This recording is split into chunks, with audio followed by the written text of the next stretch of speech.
Hello guys, today I'll be comparing Notion versus Anytype. I'll be going through their strengths and weaknesses and watch to the end to know which is ideal for you. So for Notion, it is an all-in-one workspace combining notes, tasks, database, and wikis. It has a user-friendly block-based interface, strong collaboration features, extensive integration, and vast template library.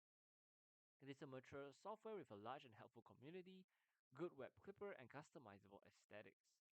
Some weaknesses it has is that being cloud-based with potential privacy concerns, it can become slower with large workspaces. There's limited offline functionality. Data exports can sometimes have formatting issues, and there's no built-in graph view. For any type, its strength is that it focuses on data ownership and privacy, offline access, object-based note-taking for deep customization, graph view to visualize connections between nodes, fast performance, lastly, it is open source. Some weaknesses it has is that, first of all, it is still in the beta phase with potential of bugs and fewer features than Notion. There is a steeper learning curve due to its object-oriented approach. There is a smaller community and fewer readily available templates.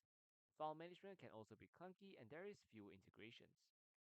So for Notion, ideal users are individuals and teams seeking a versatile and collaborative workspace for organizing various types of information and projects. It is those who value a wide range of integrations and templates and users comfortable with a cloud-based platform. For any type, ideal users are individuals prioritizing data privacy and ownership, those who prefer an offline first approach, users who enjoy highly customizable knowledge management systems, and visualizing connections between their nodes and early adopters willing to work with a developing platform.